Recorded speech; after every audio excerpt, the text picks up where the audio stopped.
everybody, and welcome to Nerd to the Third Power, your one-stop shop for all things nerdy and awesome. I am your host, The Cat.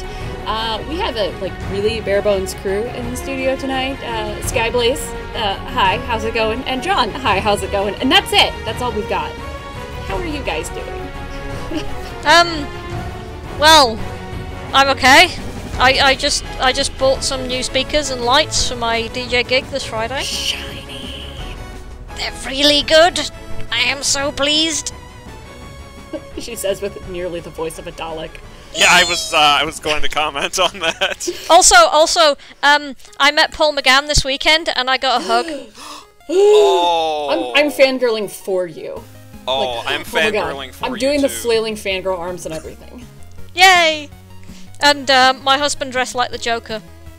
So yeah. You know what? I think I saw pictures. That was awesome. Yeah, it was slightly terrifying. Only slightly. John, how are you doing over there, lonely in the correspondence corner? I'm all alone at the kids' table today.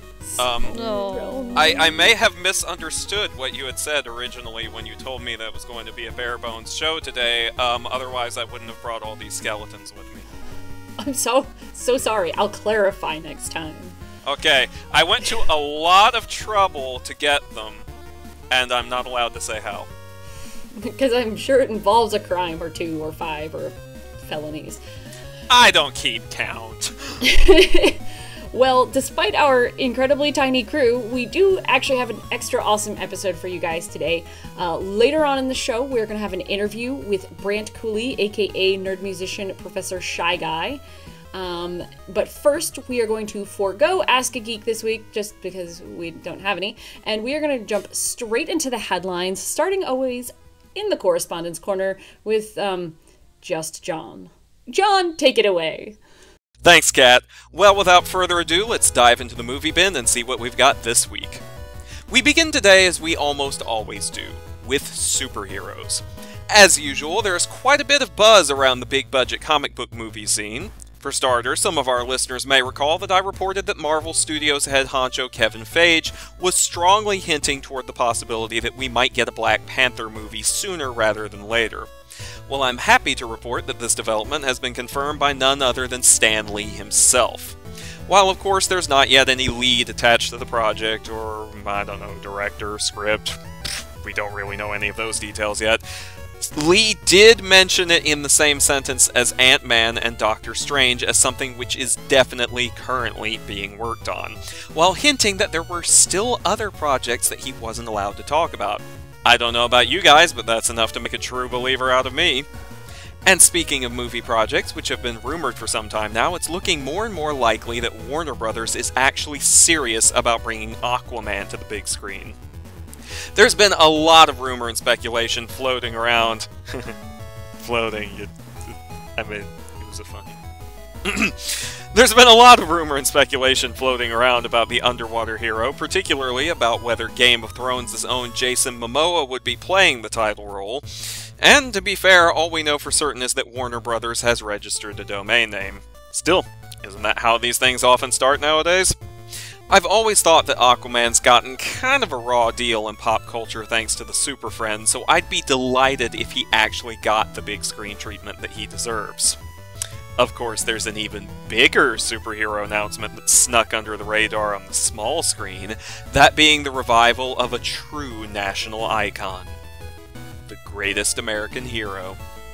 Yes, the 80s cult series is coming back, this time on Fox, but before you start groaning too loudly about everyone ruining everything you love, it's being helmed by Phil Lord and Chris Miller, aka the bringers of everything that is awesome. Granted, it's just a pilot, so there's still a possibility the series might not even be picked up, but hey, it's not like Fox has dropped the ball with live-action versions of comedic superheroes before, right? Right. While we're still talking about the small screen, I have to mention some news that greatly took me aback from last week. Mythbusters, that most beloved of Discovery Channel institutions, announced in a surprise move that it is letting go of more than half of its cast. That's right, it appears that they're paring the show back down to just Adam Savage and Jamie Hyneman, and the second team of Cary Grant and Tori is being shown the door after 10 years on the air. I'm sure I speak for a lot of nerds out there when I say that they will be greatly missed, and I wish them the best of luck in whatever new endeavors they set out on. And there's one more strange little TV-related story I want to touch on briefly. I've reported a lot on movies being turned into series recently, and, well, it seems to be becoming something of a trend. One of the more eyebrow-raising examples was the Scream series that's coming to MTV. Well, at least that was one of the more eyebrow-raising examples until Lifetime, of all channels, put in a straight-to-series order for Damien, which is, you guessed it, based on The Omen. Apparently, the show will center around an adult Damien coming to grips with his destiny of being the Antichrist, and in the process, being the show's anti-hero. Sure sounds like something that makes sense being on Lifetime, doesn't it? I swear, sometimes I wonder if all of the television channels shuffled themselves around when I wasn't looking and nobody's bothered telling me. And finally, for our fans around New York City, and or those of our fans who have a decent chunk of cash to spare, how would you like to see the most, if you'll pardon the overused term, epic screening of the Lord of the Rings trilogy ever? If that sounds like the sort of thing that tickles your fancy, head out to the Lincoln Center next April for The Lord of the Rings in Concert, which will feature all 3 movies with a live orchestra playing the score to accompany the films. God, do I ever feel sorry for those musicians. Still, it sounds amazing. Tickets are on sale now, and I predict they will go quickly. So I'd suggest, grabbing those now if this is the sort of thing you're into. Seriously, go do it. We can wait. Director Hirata Toshio passed away last week. He got his start as an animator on Alakazam the Great for Toei Animation and spent many years as an animator, animation director, storyboard artist, and director for Mushi Productions and Studio Madhouse. He worked on some big-name anime series and films including Barefoot Gen, Kimba the White Lion, Unico, and contributed most recently to Space Dandy. He was 76. The Academy of Motion Pictures Arts and Sciences Board of Governors have voted to award everyone's favorite Japanese director, Hayao Miyazaki, with an honorary award. The award is given, quote, to honor extraordinary distinction in lifetime achievement, exceptional contributions to the state of motion pictures arts and sciences, or for outstanding service to the Academy. Other recipients of honorary awards will go to Jean-Claude Carrière and Maureen O'Hara, and will be given at the Academy's 6th Annual Governors Awards on November 8th. While I find these kinds of awards to be self-congratulatory pats on the back from a bunch of already kinda rich and famous people, it's nice to see them acknowledge an animator once in a while. North American publisher Yen Press has announced that they've picked up the licenses for the Log Horizon and the Devil is a Part-Timer manga, as well as their light novel counterparts, along with the No Game No Life and Pandora Heart's Caucus Race light novels. Little information is known about when any of the manga publications will release, but we do know that the light novels of Log Horizon will start next March, and the No Game No Life and the Devil is a Part-Timer novels will start coming out in April. Drama Fever has announced that the long-rumored live-action Korean adaptation of Yu Watase's Absolute Boyfriend manga is finally happening, and naturally it will stream on their website. Drama Fever reports that the series is already underway, but little is known about the production, including who will be cast. Drama Fever is definitely revving up for a near-future debut, since they've also added a page for the Taiwanese version of the same drama with content coming soon. All they need now is the J-drama and they'd be set. And finally, 2 big-name manga are confirmed to end this year. Yagi Norihiro's Claymore manga, which has been running since 2011, will have a grand finale in the November issue of Shueisha's Jump Square magazine. Meanwhile, this week's issue of Weekly Shonen Jump will include the last chapter of Kuroko's Basketball, which will make the 30th compiled volume the final. Mangaka Fujimaki Tadatoshi, who's been working on Kuroko since 2008, may have an announcement about his next work in the December issue of the magazine. And that's all the news we have for this week. Thank you, as always, to everybody who showed up this time to contribute news. Now we're going to take a quick musical break with some music by Professor Shyguy, and then when we come back, we're going to have an interview with him, and he's going to talk to us about chiptunes and nerd pop, and, basically anything that his music can be classified as, which is quite a few things, actually. Stay tuned, we have a lot of fun stuff planned.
And we are back. Today we have a super special awesome guest on our show, nerd musician Brant Cooley, aka Professor Shyguy. He has performed all over the country, and today he's going to be talking to us about his music. Welcome, Brant. Hello, how are you? Yeah, you know. Good? That's an irrelevant question. We've already been talking. Well, this started well. Yeah. We're so professionals. We are professionals. So, Brant, I see your songs kind of get listed as chiptunes, like /8-bit, /nerd pop. Tell us about your music style and kind of how you got started playing it. Well, I had a band called the Aeronauts, and it's like a rocky, circusy kind of band, and I wanted to have a solo act because I want to play music all the time, everywhere, every day, and it's tricky to do that with a band because it's so expensive to travel around. So I started a solo act a few years back, and Shyguy was what I called it, but it wasn't chiptune then, and I didn't love it. I didn't want to write songs that were like rock songs that I would use, whatever kind of songs I would use for the other band. I wanted to try and like make something else, so I kind of went for pop type stuff. And I failed, and I was using like fake trumpets and fake bass guitars and fake drums like in a music program, and it sounded like shit. It didn't sound awful, but it did not sound good. It felt false, and it felt like weird karaoke when I would play. So then I switched to, I wanted to do a video for Still Alive, a cover that I had, and I had an idea for the video where I would be like in video games dying over and over again. So I was like, I'll try and make a chiptune because it would be, you know, relevant to that. Like, as I stopped doing Shyguy for a while because I didn't like it. I wasn't comfortable and it was weird. But then when I did it, like when I kind of revisited it a year later, I did the chiptune thing, and it felt so right. It felt nice. Felt good in all the right spots. Yeah. You know, with a name like Shyguy, it only makes sense for you to do chiptunes there, and you know. Yeah, I mean, I wanted it like because Shyguy sounds like a pop star name, like even if you don't know Mario stuff. Kind of does now that you pointed out. Yeah, that's why I chose it. I had to add Professor because if you search Shyguy, you'll never find me ever. Yeah, I was about to ask when exactly you achieved your doctorate in Shyguyology. I'm not shy or a professor, so it's all lies. Just guy. Yeah, I'm just a guy. and a pro. So you sing and you do the electronic stuff. I've seen you perform live. How many instruments do you play during any given set? Usually, if you're counting a Game Boy, because I program music into a Game Boy, so I'll have my guitar, drums, keyboard, and if you count Game Boy, I guess that's 4. If you count vocals, it's 5. So wait, hang on. You actually use a real Game Boy during your show? Yeah, it's a program called LSDJ. LSDJ. Yeah, I didn't make it. But basically you program the notes and stuff into that, and you program like how you want them to vibrate and all that stuff. And then I'll basically hit the start button on the song to sync it up with the song that I'm playing. So like if it comes with the lead part that the Game Boy is, I'll hit it, you know, on the downbeat, and it'll sync up with it. So what sort of noises does the Game Boy actually produce? It's tones. It's just sounds like Game Boy music. Like you get that pure square and wave sound, different shapes of square waves. So it sounds like your nostalgic childhood, basically. Yes. Nice. That's my whole style. Yeah, I tend to, because I don't know if a lot of our listeners will know this, but I've been doing a video game, anime, and chiptune club night for a while, which I've just decided I'm going to try and set up as a business. So, and one of the things that has always struck me about chiptune music is that by limiting yourself to the sort of tones that an SID chip, like the one in a Game Boy or whatever you're using, means that by limiting yourself, you're forcing yourself to be more creative. Oh, I completely agree with that. Yeah. good. Not just talking bollocks then. Oh, no, not at all. There's this movie called Legend of 1900. It's about this guy who was born on a boat and then just lived on a boat. I've seen that. Yeah. I've seen that, it's a good film. Yeah, with Tim Roth. And, like, he's basically a baby left, like, just raised on a boat by himself because his parents left him. But he's, like, he never wants to leave the boat because he's like, on an infinite keyboard, you can't play any songs, but if you have only these keys, then you can play infinite songs.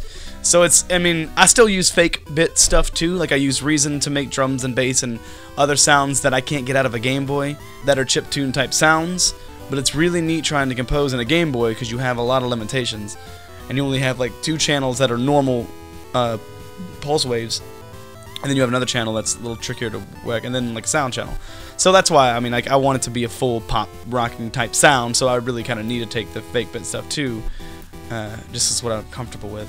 There are people that can do it without that, but I do that. Okay, who would you consider your kind of inspirations to this? How did you get into this area of music? The MC Frontalot was a big turning point for what Professor Shyguy, like knowing what I wanted to do with my solo thing. Because I was like, I don't know, like I don't want to take songs, like I said earlier, writing that I would write for the other band. So I was like, if I'm going to do a solo act, I need a different direction, but still want it to be genuine to me. Because the other stuff is very genuine, and genuine is a big part of my whole MO.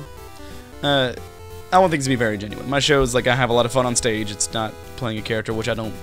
If you're playing a character, that's fine. Some of my favorite bands played character. But I figured, like, it was like... I figured nerdy stuff. I was like, I know a whole lot about nerdy stuff. It's what I've grown up with. It's what I've done. It's what I've been oppressed for, and now, like, is my living, which is awesome. Taking the thing that was that made you feel shitty as a kid, and now it's the thing that's cool, which is interesting, and leads to this. Anyway, there's so many tangents I can go from there.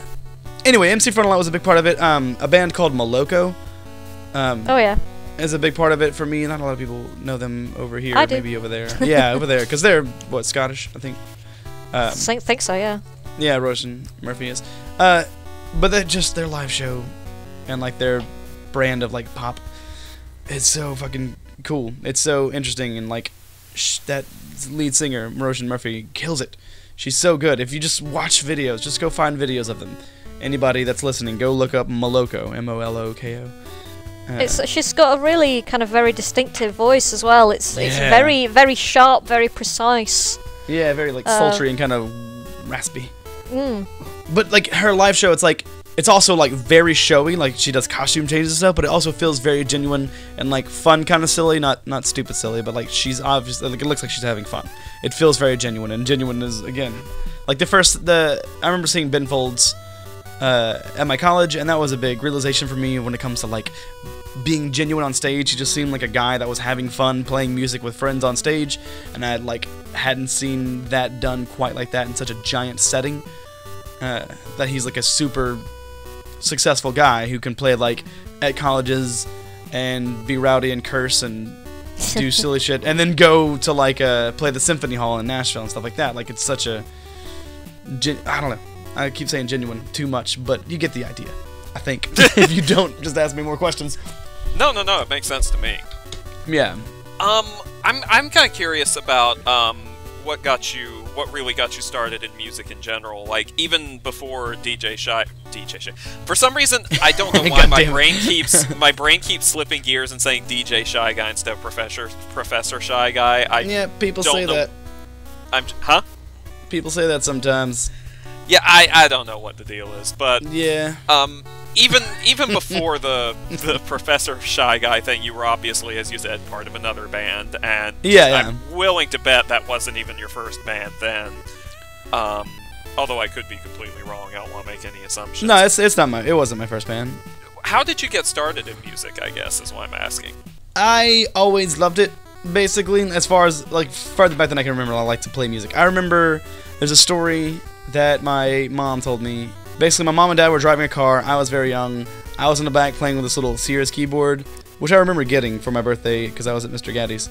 But it's a pizza place. It's really delicious. Anyway, I had this little tiny keyboard, and they would hear me like playing the keyboard and go, eh, and then like playing the keyboard and go, eh, and like, Brant, what are you doing? And it's like, this keyboard doesn't have that note, so I have to make it. I was like, I hope that story's true because it makes me sound cool. It's a pretty cool story. I hope that story's true too because I really find it entertaining. Yeah, I hope that makes me sound cool. It's also kind of adorable. Yeah. It makes me sound really like a smart kid. A talented little boy. Like a savant. Yeah, yes.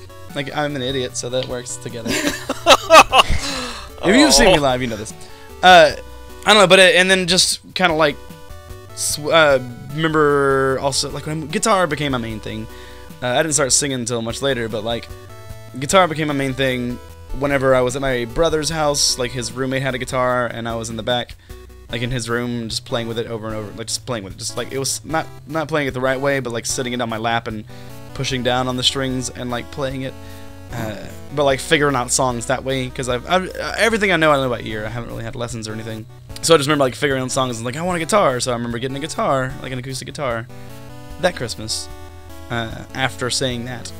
And kind of went on, like, strong from there. That's when I really started kind of writing songs and stuff.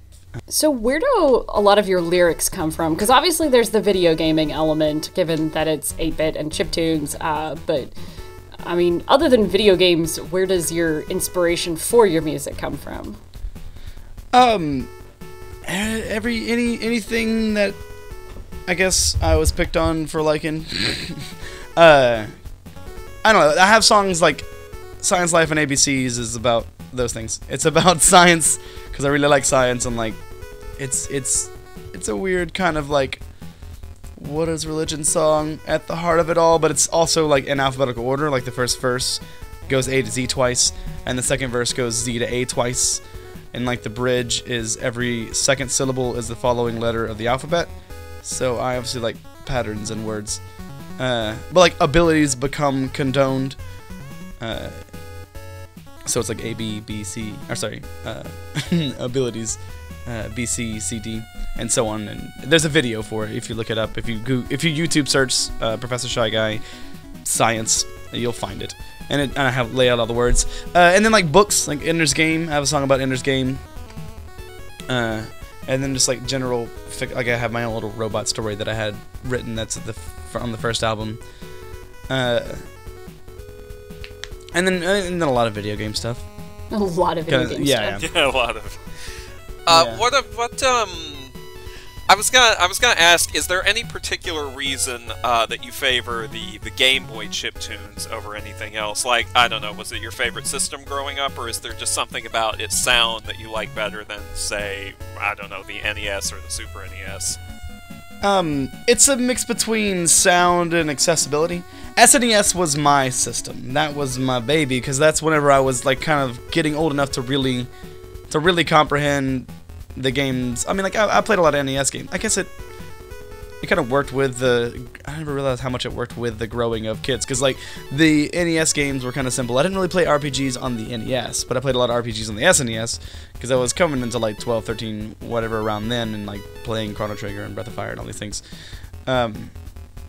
So like that was a system that I was old enough to like get mine instead of sharing it with my brother, and like have my system and have my games, and then all these games that I love so much. And, but like when it comes to it, like the Game Boy over like a Family Tracker for NES, it's a lot easier to port and to just have in your hands and walk around with and compose with. If you're like sitting at the DMV waiting for shit to happen, I can just play with my Game Boy and make songs with it. I've also heard that it's easier to, for some reason, that chip's easier to program. It might be. I've never even fucked with Family Tracker, so I'm not even sure. I just know that I don't even want to spread my focus right now. So I've been on, because of looking for chiptune music and stuff to use at my gigs. A lot of people say that the Game Boy is one of the easiest SID chips to program. The Mega Drive isn't bad apparently. The SNES is locked down like crazy, apparently. Yeah, but the SNES would be all that kind of MIDI stuff. Yeah, which is not ideal. Yeah, you can get that anywhere. Apparently the Commodore chip's not bad. Commodore 64 chip. But they tend to be easier to get hold of in Europe than America, I think. Also, somebody somehow believe that. Yeah. Also, somebody donated to me a Game Boy that was already like backlit and had a Pro Audio out and stuff like that. So I was like, well, So yeah, when I say accessibility, like not only portability, but like I literally had one that somebody gave to me that they weren't using anymore. Well, that's convenient. Well, it was super convenient. So I know you do like some collaborations with your music. Yeah. How do you even come up with ideas for collaborations? And do you ever get to like do any of them live? Have you ever had the opportunity for that sort of thing? Yeah. I had an idea where I wanted to do like 5 song EPs, like some R&B stuff that I grew up and really liked, and then some like heavier stuff that I grew up and really liked because I liked all kind of music. But I had that idea, and then I started the R&B one. And I just kept adding on people. It was supposed to be 5 tracks and it ended up being 12. Because it was like, I wanted to collaborate with this person. I want to collaborate with this person. This person's delaying it late as fuck. So in that time, I could do another collaboration. So like it would be like, I know this person can get it done quick. Maybe they want to do a song. So it just ended up just growing bigger and stuff like that. And like, there's a lot of events that happen in Orlando that I get to perform with the people from the album. Like I did an event in called Ongaku Overdrive, and I did a whole set of covers from my cover album. It wasn't all with the original people. Like I did No Diggity and Mega Ran was there, but I just did Brennan Floss's part, and Samus wasn't there, so Danimal just played a solo during where she would be rapping. But like Richie Branson and One Up were there, so we did like Poison, stuff like that. And Doug Funny was there, so we did Are You That Somebody?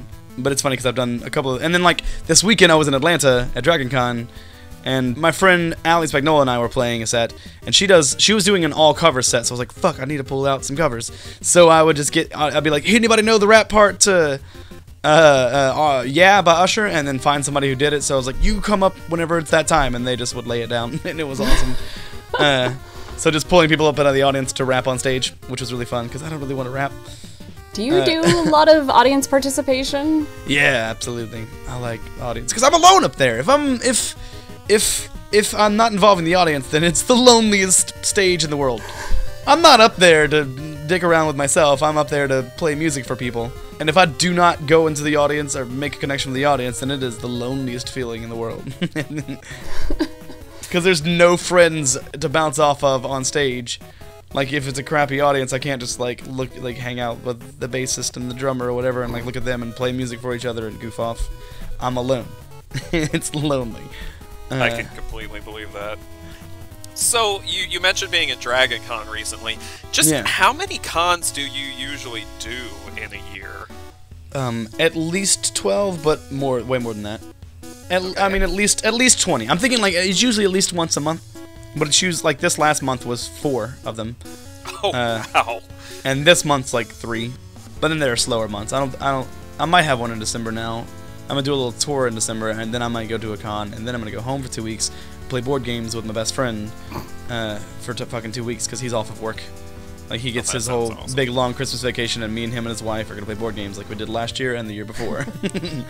That sounds like the perfect way to spend the Christmas vacation. It is. That is my Christmas vacation, is playing a lot of board games. Buying a lot of, like, just give me money for Christmas and I'm gonna buy board games and we're gonna play them.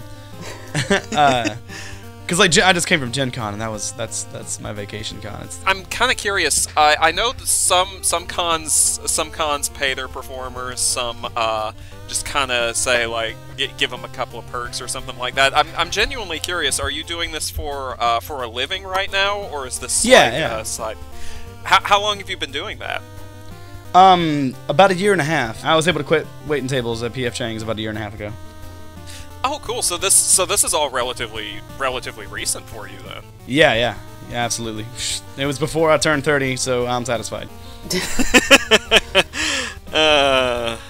It's too late for me there. But have you have you ever had anyone show up at any convention who just kind of like I guess kind of like starts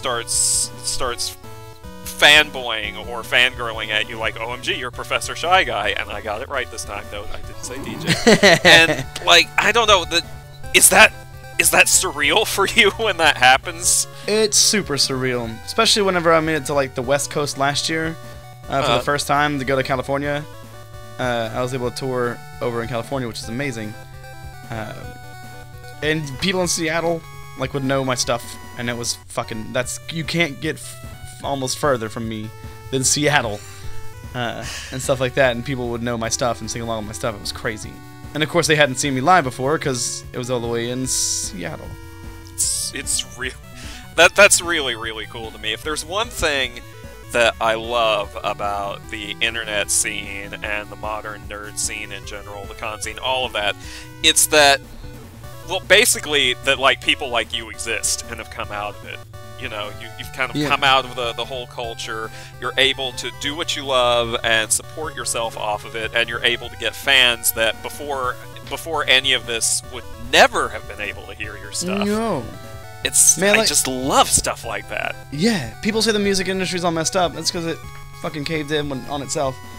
I love where it's at right now. For me, just because, like, if you are good and persistent, like, people will find you. If it's something good, then it'll spread. People will know it, and it's awesome. It's really cool because I can make a living by myself, because I don't have an agent or a booking agent or anything. I wish I did, but I don't.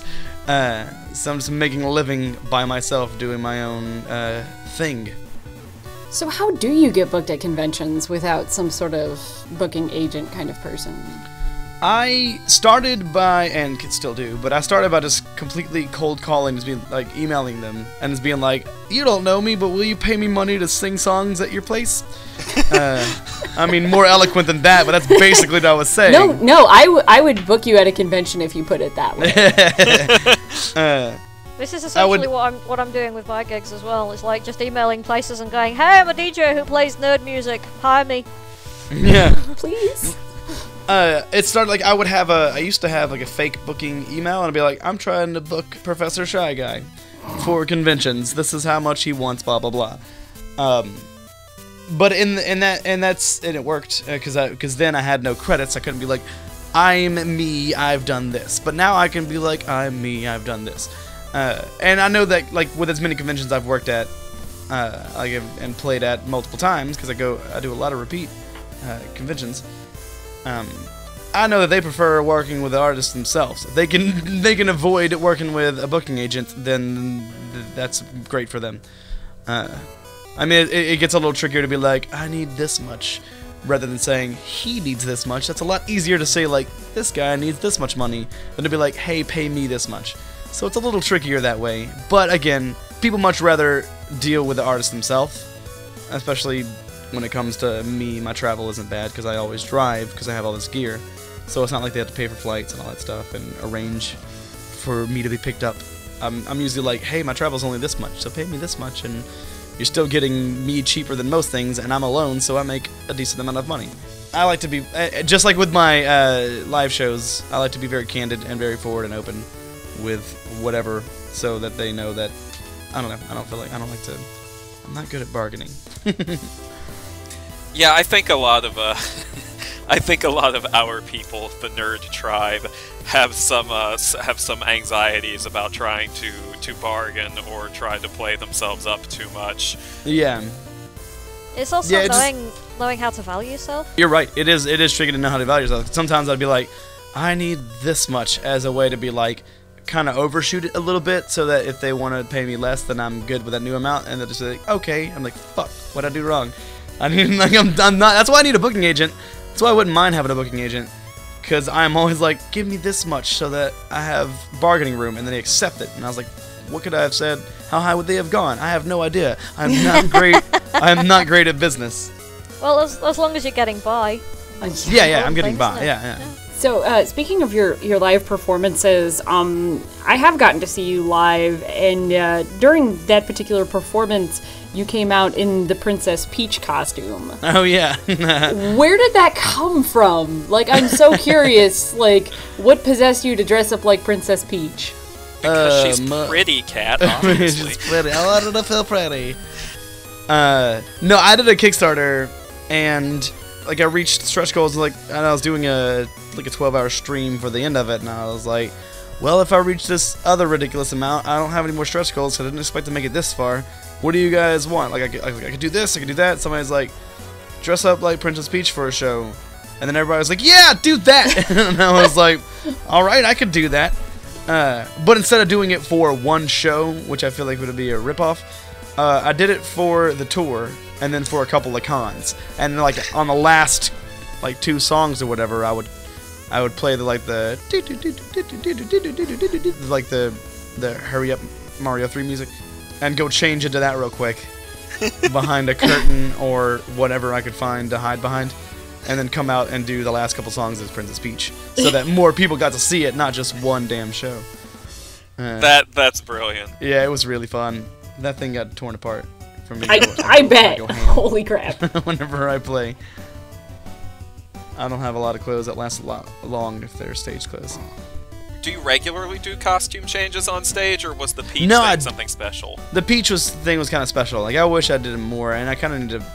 I kind of want to. I'll change coats and stuff like that, and like tie a tie while I'm singing, like put on a tie while I'm doing my verse, and then by the time it comes to the chorus, I have it on. So like, I'll do small costume changes, but it'd be fun to kind of like, I want to do more. Like, that's kind of what one of the big inspirations was, that band Moloko, and she does that, and I was like, I kind of want to incorporate that. And I kind of did a couple of times, and it was fun, but I need to kind of focus back up on that. So I know like some people have like costumes, and I don't really picture you in a costume other than the Princess Peach one. Yeah. So do you just like wear kind of normal clothes for your gigs? Yeah, they're usually kind of normal. My friend Channy made a jacket with LEDs in it, and it looks really like kind of Tron military badass. But again, I'm going to a con where she's gonna be at, because she lives in Virginia, and she's gonna fix it for me, because it does not. Yeah, it can't. Things around me tear apart, because I don't play easy when I do shows. I'm climbing on things and laying on the ground and pouring water on myself and stuff.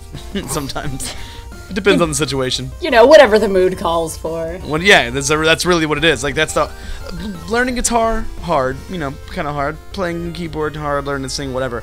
The hardest thing to do is to be comfortable in your brain on stage, like to be out of your own head and just in the moment, as cheesy as that sounds.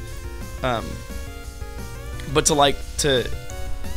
to not be in your own head and worrying about the songs, to just let yourself have fun on stage, and if you think of something stupid to do, go do it. It was really like, I learned, like, it was with the other band, like, I realized when we were practicing, we were goofing off with each other and having a fun time and playing the songs better than when we play them live, and I was like, it's because we're not stressed out by it. We're just having fun as friends in a basement playing music, and the songs are coming out great. And that was a big realization for me, because I was like, I need to do that always. I need to just have fun. I'm up here playing music. It's what I want to do. I made music to have fun, so I need to just relax my brain and have fun. That makes total sense to me. Yeah. It's so easily said, but so fucking hard to do. So, one thing that I have noticed, especially looking over some of your more recent work, Kat and I were actually just talking about this just before you came on, and I started listening to the song because I didn't have a chance to listen to it before the interview. You've done a cover of Miley Cyrus's Wrecking Ball with a very entertaining music video that I have not finished watching yet. And I see, looking over some of your recent work, that you've actually done a few other pop covers with your chiptune, your unique chiptune nerd flair. Yeah. That stands out to me, because I don't actually know a lot of people in the whole nerd music scene who are covering, I guess, what you'd call mainstream pop songs. Yeah. What inspired you to do that? Just songs that inspired, like, the act itself. Like, a lot of songs or a handful of songs that I took inspiration from for creating Profession Shyguy.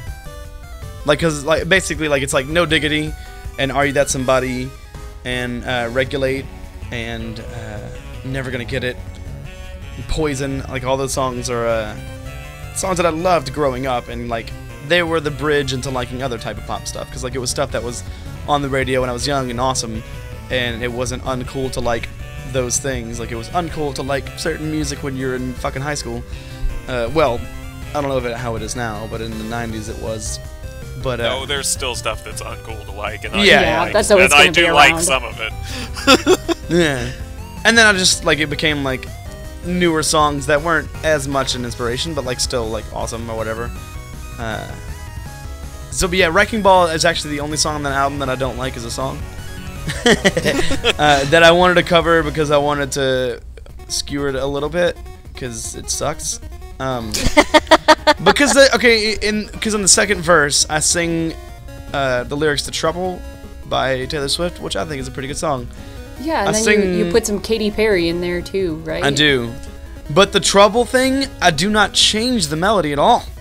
I don't change the melody or the rhythm until the very last note. Because it's the same fucking rhythm and melody. And I know that happens, but not within a couple of years. Fucking wait for it. You lazy songwriting assholes. Well, this is something because one of my previous jobs, one of my colleagues had the radio on playing kind of random pop music, and it's like, I don't know if I'm just getting old or if they all sound the bloody same, and they're all auto-tuned, and auto-tuning is one of those things where once you've heard it, you can't unhear it. Yeah. And you can always notice it's there, and it starts grating on your nerves. Oh, that's why I can't watch Glee, man. It's like the God, their group version of Don't sexy Stop singing Believing. robots. Their version of Don't Stop Believing made me want to claw out my ears. Yeah, because they're trying to do that like, oh no, it sounds real right, fucking autotune. Yeah. And it just sounds so fake, and I can't even handle it. Yeah. I'm okay with autotune, that's fine, but it's just doing that thing where it's like, I don't know, you don't have to be talented to be those kids. I know that some of them are, but I'm sure some of them are not. Oh yeah. I've heard auto-tuning used for like specific purposes, to achieve a specific effect, and then it's fine. Yeah, that's fine. But not when it's trying to fake talented singers, to fake making talented singers out of people who just can't sing. Well, I mean, it's worked for Britney Spears. Yeah, no, that was obvious. Yeah, that one. So that thing was released recently. We got her. We got better. Oh, we get Neutral Milk Hotel though, so that's pretty awesome. Oh yeah, that's right. Let's see, who have we got in Sheffield? We've got Def Leppard, Human League, Pulp. That's good. Sorry, you basically won a Def Leppard. Yeah, I know. Because I live in St. Louis, and we've got Nelly. Yeah. Yeah. There's got to be more from St. Louis. Oh, I'm sure. There's actors and stuff. I can't think of any like big name musical people. Actually, on the subject of actors, unless I'm mistaken, I believe Vincent Price was from St. Louis. I have no idea. I'm not even originally from here. One thing I wanted to ask that I just happened to think about, because I really like nerd music. I love nerdcore. I love MC Frontalot, and a lot of people like that. Jonathan Colton, just anyone who's in this whole kind of... Yes, God, I would love to see him in concert someday. There are obviously a lot more people who are getting into this, and a lot of people out there who probably would like to get into this. Is there any specific advice that you would give to anyone who wanted to try to get started in this scene, whether it's doing chiptunes or nerdcore rap or whatever sort of nerd music that they might want to do? Find something unique to do. There's a lot of people that go to try and sound like what they love, like to try and sound exactly like what they love. That's the wrong path. Like, everybody is different. Everybody has different experiences. There's no reason that what you create should sound just like something else that somebody else creates. Like, that should not be your goal. Like my thing, I can't, like, I didn't know of anybody doing anything like I was doing when I started doing Profession Shyguy stuff. Like, I knew chiptune artists and I knew pop. Well, actually, I don't even know, like, when it comes to nerds, like nerd music, there's a whole lot of nerdcore people, and that's awesome. And then I hear a lot of them, and some of them are super fucking badass, and some of them, maybe more than some, are not. And that's with any kind of music. But like, there's so many nerdcore artists. Like, you need to find your own damn thing. Like, I mean, you can still rap, that's fine, but don't try and sound like every other damn nerdcore artist. And there's some acts out there doing that. Yeah, basically, we already have an MC Frontalot. It is no longer necessary to invent him. Yeah. That's my biggest influence, and I don't sound like MC Frontalot. I mean, people like, it makes sense, like, whenever I'm like, yeah, MC Frontalot's a big influence for Professor Shyguy existing. And they're like, oh, that makes sense, but it's not like, oh, that's obvious. Basically, don't speak unless you have something to say. Yeah. Well put. Yeah, that is well put. One other question that I wanted to ask was, given the emerging music scene for the whole nerd thing, are there any other artists or groups out there that you really like that maybe some of us haven't heard of, that just haven't really gotten around as well as, say, you or MC Frontalog or Joko or any of those? Dr. Awkward's one of my fucking favorites, and he's really hitting a stride right now. Like he's been touring and stuff like that, but like I know a lot of people still haven't heard of him. I love his name. I hadn't heard of him either. Yeah, Dr. Awkward, like Doc Ock. Yeah. Yeah, I love that. He's really good. He's been touring with Urizen and stuff like that, and Urizen's really great too. Now, did Dr. Awkward go to the same university as you, Professor? There's a chiptune artist called Dr. Octorok as well, which makes me laugh. Dr. Octorok? Yes. Yeah, that's pretty fun. That's really great. I like him. I use him a lot in my gigs. Danimal Cannon's really great. Chiptune artist. I mean, again, it's another big name if you know chiptune artists, but yeah, his name does sound familiar to me. I'm trying to think of anybody who I think is super great that isn't like it's kind of new. I can't remember. Damn it! There was somebody in San Jose that I really liked, and I can't remember his name. So it's Double B and Laces, I think is what it is. Yeah, Double B and Laces is really good. It's another like nerdcore, like it's a hip hop type group, but it's just really, really, really good. Like he does really well. Double Clicks, I've loved them for a while, and they're definitely well known. They did that Nothing to Prove song you might have saw on YouTube, like basically about geek girls have nothing to prove. Like why don't bully geek girls? There's no fucking reason for it. They don't have to prove it themselves to you. Oh, yeah, they're just a person. Yeah. Either way, they don't say it like that. They say it prettier. But it's a good message either way. It is. Yeah. We're gonna have. Oh, I'm excited about a cover that we are doing that should be out in a few days. I can just say it. We're doing a cover of My Eyes from Dr. Horrible. Oh yeah. Oh. Yeah. That's gonna be amazing. Yeah. Oh, that's fantastic. It's going to be a chiptune cover of My Eyes from Dr. Horrible. Oh, I love that.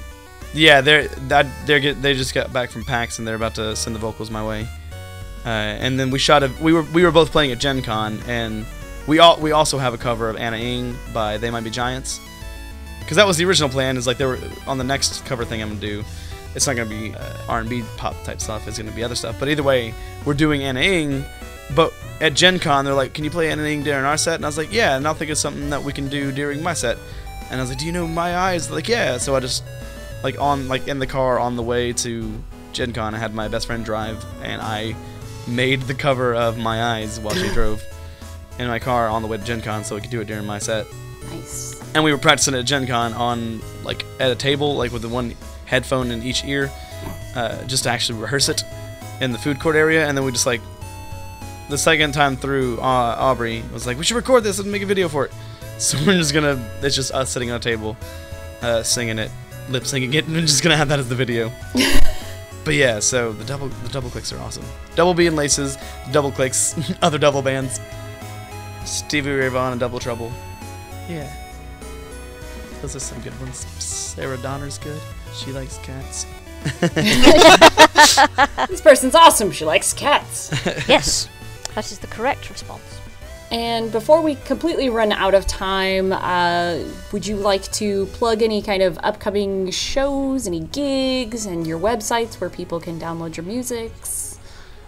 Facebook.com/Professor Shyguy is usually the best place to go for things, because that's where that and Twitter is where you'll see the most updates of things. Like Facebook will have my link to my store if you want to buy my stuff, and usually I have a banner that has all my dates that I'm playing coming up soon. Which is I'm playing, if you're in Dallas on October 11th, I'm playing a thing called Party Madness 64 with Andrew WK, so that's pretty fucking sick. Oh, dang! Yeah, I know. It's like a one-day, bunch of music thing, and it's gonna be me and Mega Ran and Random Encounter, and Psycho Stick and Andrew WK and Droideka and just a bunch of nerd bands and Andrew WK basically. Oh, he's a huge nerd. Yeah, he is. It's just not that scene. Yeah, it's awesome though. And, like MagFest 8.5 in like September. Oh, that's my birthday weekend, September 12th and 14th. September 13th is my birthday, so I'm going to be at a con for my birthday singing songs. Well, I hope you have a good con and a happy birthday then. Yeah, and then me and Robo Rob and my parents' favorite music. So me, a DJ, and a nerdcore artist are going to be touring in December, like the first week of December, like on like the East Coast, like Indiana and Orlando and Atlanta, probably South Carolina, North Carolina, all those places. Okay, well, that's really all the time we have left for this episode of Nerd to the Third Power. Thank you so much, Brant, for coming on to the show and talking to us about your music and letting us play your music. Yeah. We'll have a link below the feed where people can click and go to, I guess, your Facebook. Check out Brant's awesome music. It's really awesome good times. I like fun. Thank you, as always, for listening. And as per usual, I'm the Cat. I'm Skyblaze. I'm John, and I only have an associate in Shyguy. I screwed up my own joke. I screwed up my own joke! I'm just John. You only have associates in shyness. Oh, it sounds so cute when you put it that way. Anyway, Taka, play us out.